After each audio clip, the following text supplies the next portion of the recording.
Proud to serve northeastern and central Pennsylvania. This is WNEP 16, the news station. Now, Frank Andrews, Marisa Burke, meteorologist Paul Hefner, and Jay Christopher's sports. This is Newswatch 16 Midday.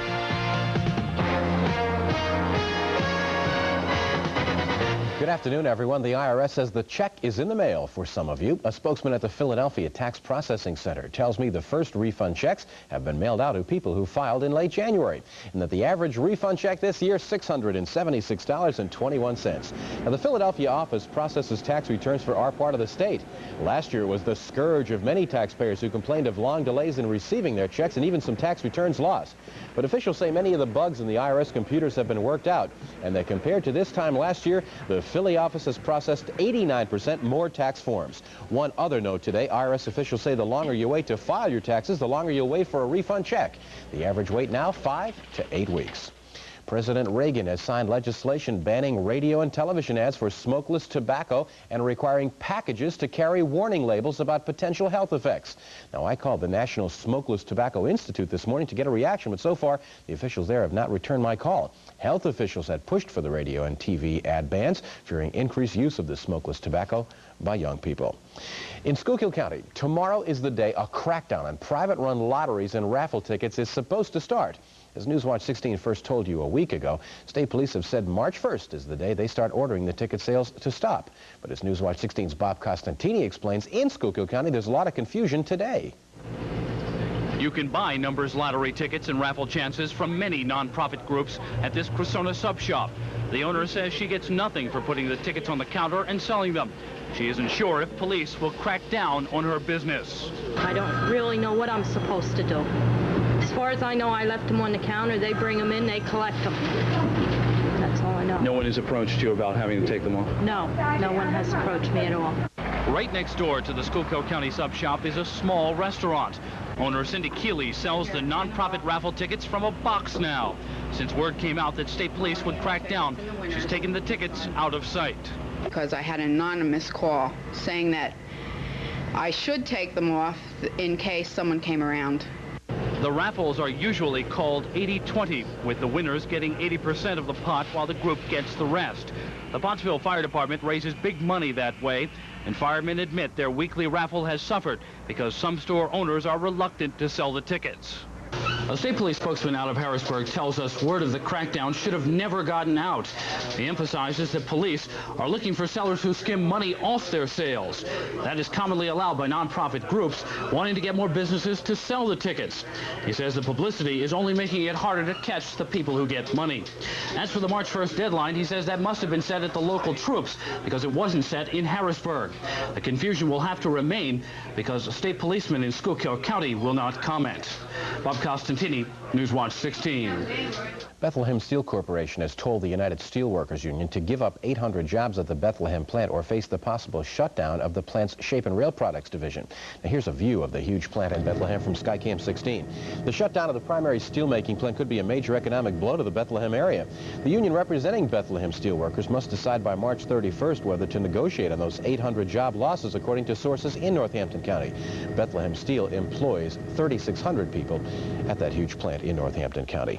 And Newswatch 16 Midday continues in a moment with the results of a Newswatch 16 telephone survey on over-the-counter medicine in capsule form. We'll tell you what the callers say in light of the Tylenol tamperings. And a report on a Cleveland automaker in Israel facing charges. He sent almost 1 million Jews to death in World War II.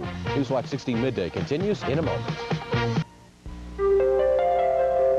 Ethan Allen's Welcome Home Sale. Welcome home to a variety of design styles at exceptional value. Save now on all our most popular furniture and home furnishings. Everything for the home, including free design assistance. Whatever your needs, whatever your taste, you'll find a great selection of Ethan Allen home furnishings now at winter sale savings. The Carriage House, Clark Summit. Reliable Furniture, Williamsport.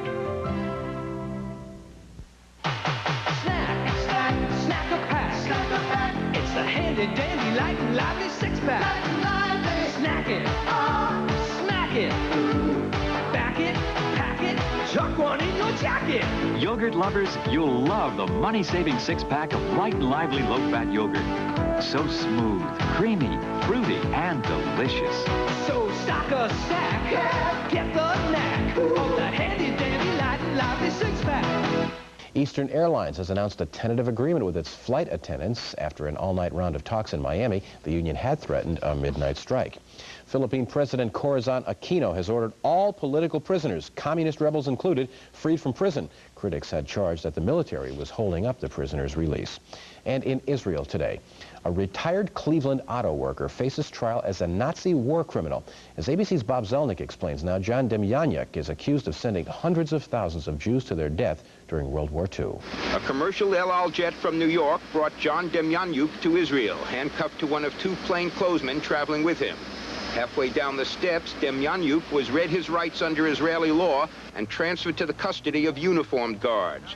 Then, showing no emotion, he was led to a waiting armored truck for the ride to jail. On Sunday, Demjanjuk will be formally charged with operating gas chambers at the Nazi death camp at Treblinka, where 800,000 Jews died and where Demjanjuk allegedly took such delight in murder and torture that inmates called him Ivan the Terrible. Ivan stood at the gas chamber's door with a sword or a stick and pushed the last ones in. A Ukrainian, Demjanjuk was captured by the Germans early in the war, after which he allegedly was recruited by the SS and trained for eventual duty at Treblinka. After the war, Demjanjuk used this identity card to enter the United States. He settled in Cleveland, worked in an auto plant, and became an American citizen. After a 1983 trial, Demjanjuk was stripped of his citizenship when the court ruled he had concealed his murderous past upon entering the country. Until today, Adolf Eichmann, an architect of Hitler's plan to exterminate European Jewry, was the only Nazi war criminal to be tried in Israel. Like Eichmann, hanged in 1962, Demjanjuk faces a possible death sentence. In fighting to keep his citizenship and resist extradition to Israel, Demjanjuk claimed that he never worked at Treblinka. But when his trial begins a few months from now, dozens of death camp survivors will testify that John Demjanjuk and Ivan the Terrible were one and the same. Bob Zelnick, ABC News at Ben Gurion Airport. Our Weather Watch forecast is coming up next. Today's the last day of the month. Hard to believe. How you doing, Paul? Yeah, and a snowy month at that. We certainly had a lot of snow. And you realize this is the first Friday in about a month that we haven't forecasted a snowstorm. That's right. But we have some cold temperatures in that Weather Watch forecast, and I'll spell that out for you in just a second. Hi, I'm Bob Nolan, chairman of the Montage Ski Area. It's my job to keep on top of things. We have long, wide trails that are groomed daily. We have lifts that can move 6,000 skiers an hour to the top of this mountain, so there's no long lift lines. We have all trails lit up for night skiing, and we're easy to get to. Come to exit 51 on Interstate 81 in Scranton. Come on up to Montage. You'll love what you ski.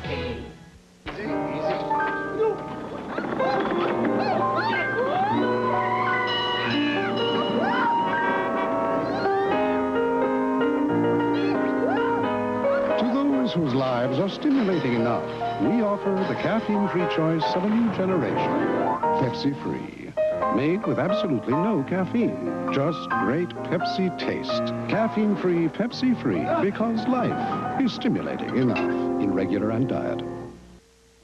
They say that March comes in like a lion. We'll have to find out from our specialist on lions in the backyard. What do you say, Paul? And it goes out like a lamb. Well, Frank, we'll see a little bit of wind tomorrow, but certainly not a tremendously windy day. But March is going to come in on the cold side, looking for below normal temperatures. Right now, we have a mixture of sunshine and clouds. Checking in with the weather watchers, they are cool today.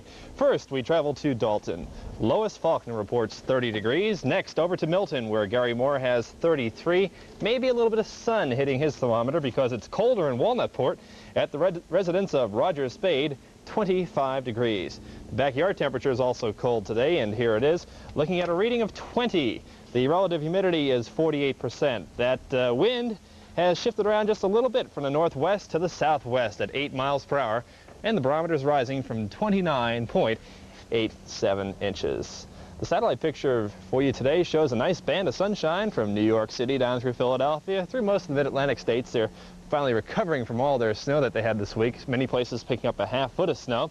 We're looking at a big high-pressure system out to the west, which is going to keep us in the cold air today, tomorrow, and into Sunday, but a gradual warming trend as we head through the weekend. Some snow flurries on the lee side of the lakes with that northwest wind coming down. Those flurries penetrating also down into the mountains of the Carolinas in Tennessee. Travelers advisories down there for some icy roads with the snow. Also snow coming in on the backside of the high-pressure system as the warm air returns from the Great Plains states, collides with the cold air, and it results in snow for the folks up across South Dakota and Minnesota. Now, the lake effect snow flurries are going on across the Finger Lakes up near Rochester, New York, through Buffalo, down around Erie, Bradford, and near Cleveland. But this area is stationary, so no problems around here this afternoon from any snow, maybe just a couple of light snow flurries in and around the area, but that's about it this afternoon. If you have plans, everything looks great. Now, the weather map shows a big storm up across Canada. It's a very, very gigantic mass of cold air that's coming down in the atmosphere, keeping us in the 20s for today and tomorrow. This high-pressure system will slowly move to the east. As it lumbers across, we'll get a gradual warming trend because the wind will shift into the southwest late Sunday and into Monday. But that change to a southwest wind will bring in some moisture too, and that means we could see a little bit of light snow by the beginning of next week. As for traveling this weekend, looks just fine for tomorrow. Partly sunny skies around the region, 29 for a high temperature in the backyard, in the mid-30s from New York up through Boston, just a shade warmer down in Philadelphia with the reading getting up to around 36, 37 degrees. Lots of sunshine down by Washington, but cool for the season, only 39. They're usually in the mid-40s by this time of the year. But on Sunday, they'll be getting pretty close to normal, getting up to around 43, 44 degrees. Partly sunny skies, and around here we'll be getting up into the 30s. That'll feel like a heat wave, but still below normal. Concerned about a coastal snowstorm that may be dumping some snow over portions of eastern New England. Boston, 33 degrees, mostly cloudy skies on Sunday with the risk of snow. It's going to be a close call for the East Coast, but I think right now everything should stay out to sea, and that means partly sunny skies for us, and you'll see that in the Weather Watch forecast in just a second. This afternoon, a Yukon gift because it's coming from Canada, although many of us would like to send it right back. Looking for 27 in German, partly sunny skies, the risk of a couple of flurries. Readings will be in the mid-20s across northern Pennsylvania at Wysox, 26 degrees, Williamsport, 29. Same temperature in Lehighton, and Chapman should hit 30 this afternoon with a westerly wind. That Weather Watch forecast calls for partly sunny skies, the risk of flurries over northern Pennsylvania, 27 high temperature today. Fair skies tonight, and with the wind dropping off just a little bit, the coldest of that air mass is going to be over us, and the temperature dropping down to 11. A slight moderation in temperature tomorrow with partly cloudy skies, getting up to around 29, then into the lower 30s on Sunday, partly sunny. The risk of a little bit of light snow moving in either Sunday night or Monday. Temperatures will stay in the mid-30s. But Frank, our normal high this time of the year right now is around 39. All right, have a good weekend, Paul. See you next month. You too. Okay, yeah, right. Jay Christopher's up next on Newswatch 16 Midday with Pete Rose and the Cincinnati Reds. Our series on baseball spring training continues next on Newswatch 16 Midday. Jay is here with the latest on that very serious situation with the Milwaukee Brewers. Thanks, Frank. Good afternoon, everybody. Well, as Frank mentioned, a day after a natural gas explosion occurred in the clubhouse of the Milwaukee Brewers near Phoenix, 3 Brewer coaches remain hospitalized with second and third degree burns. Most seriously injured was Coach Tony Muser. He has third-degree burns over more than half his body. He's in stable condition. Fire officials say they believe a buildup of natural gas was ignited, somehow injuring 10 players and coaches. Now, a plumber reportedly was working on a heater when the explosion occurred. Well, a familiar face joined the San Francisco Giants spring training camp on Thursday. Number 24 was reactivated, a jersey worn by Hall of Famer Willie Mays. Now, Mays made his first appearance with the club following a 5.5-year ban imposed on him by Major League Baseball for signing on with a gambling casino in New Jersey. Mays was known as the Say Hey Kid. Last year, the Cincinnati Reds came very close to making it into the World Series. Now, player-coach Pete Rose knows that all too well. He'll have another chance this year at the October Classic. Here's more on the Red Legs and spring training at Tampa, Florida. Pete Rose's second full season as manager of the Reds begins with a lot of promise. Last year, the club finished a surprising second behind the division-winning Dodgers. In the offseason, the Reds looked to make up the difference between being an also-ran and a playoff participant. They acquired veteran pitchers John Denny from the Phillies and Bill Gullickson from the Montreal Expos. The club is also looking for a rebound season from veteran pitcher Mario Soto. Soto was a disappointing 12-15 in 1985. He's hopeful 86 will be different. Last year, nobody expected us to play that well, and we ended up in second place. So this year, everybody's looking for first place. We're not looking for second place. We're looking for first place this year. While Soto's looking for a turnaround, Dave Parker is hoping for a repeat of 1985 at the least. Parker led the club in hitting with a .312 average and 34 home runs. I'm healthy, I'm at 100%, and I'm playing in a good atmosphere, and I think that's really helped. Returning to my hometown has kind of rejuvenated me, so to speak. You know, if we can produce offensively like we did last year with our pitching staff, we're going to be right in the hunt all the way. And what about the influence of the Reds player-manager? Infielder Ron Oster on Pete Rose. The biggest thing, he brought the winning attitude back. We got a little bit used to losing in the early 80s, and Pete came back, and Pete's a winner, and he brought that back. Kevin Kennedy, ABC News reporting. Now, a couple of top 20 college highlights from overnight. 4th-ranked Georgia Tech got the hot hand, while 18th-ranked North Carolina State went cold. The Yellow Jackets coming up with a 69-57 win over the Wolfpack. Johns Halley got Tech up front early with this dunk. Moments later, Sally again scored with a good percentage shot. Georgia Tech wins at 69-57. Elsewhere in college top 20, Kenny Walker's 32 points helped 5th-rated Kentucky get a long-awaited win over Tennessee. A 62-60 decision. It was the first time in 8 years that Kentucky stopped the Volunteers in Knoxville. AAA high school basketball playoffs. Jim McGovern of Crestwood pumped in 22 points to lead the Comets to a 63-53 victory over Dallas and Scranton. Crestwood will now play Valley View in round 2 next week. Crestwood went out early as McGovern began the scoring parade. Here he gets 2 and is fouled. Dallas momentarily regained the lead on this bucket by Tim Lyons coming up. Nice shot there. But McGovern hit again on a pass inside and goes for 2 points. Crestwood wins it 63-53. In another AAA game in Scranton, Bishop Hoban came up with 23 turnovers, coming apart at the seams to just about hand Scranton Prep the 52-47 victory. This after Hoban led most of the first half. They lost the lead at the break. Prep took a 3-point lead in the third. Pete Mackerel in close for 2 right there. They upped the lead to 5 on this break.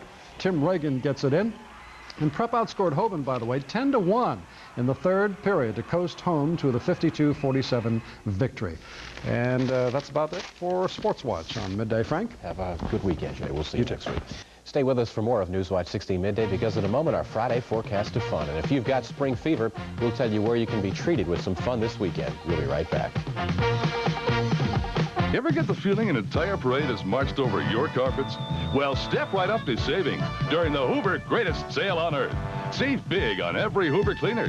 Deep cleaning uprights start at $69.99, and high-power canisters now as low as $189.99. Plus, Porta-Power, help-mate, and quick broom cleaners. So march on over to your Hoover dealer for prices you can't beat during the Hoover Greatest Sale on Earth. Now at M&S True Value Hardware, Harold Corson's, and Vacway Sweeper Service. And finally, today, it's the last day of February, the first weekend of March, and believe it or not, less than 3 weeks away from spring. Here's our Friday forecast of fun. Some of the things going on in the area this weekend. The Williamsport Area Community College is having a jazz concert this Sunday at 3 o'clock in the auditorium. You can contact the school if you want tickets. Marywood College in Scranton having a fashion show Sunday, 2 o'clock in the Crystal Room of the Student Center at the college. You can call Marywood for tickets. At Luzerne County Community College tomorrow, the 17th annual cheerleading contest starts at 9:30. The YMCA in Dunmore are having a youth dance at the gym tomorrow, 7:30 to 10. It's open to students 12 to 16, and tickets are $2. Mount Carmel Church in Pittston having an Italian festival Sunday, noon to 6. The 15th annual Wilkes-Barre YMCA wrestling tourney is this Sunday at the Wilkes College Gym. Also on our Friday forecast of fun, a couple of chicken barbecues to tell you about. One is this Sunday at the Factoryville Fire Company. That starts at noon. And the other is tomorrow at 4 at the United Methodist Church in Nicholson. It's also a great weekend for skiing, says Paul Hefner. Have a great weekend. We'll see you bright and early Monday morning. For the crew and Marisa Burke, who has the day off, have a good afternoon, everyone.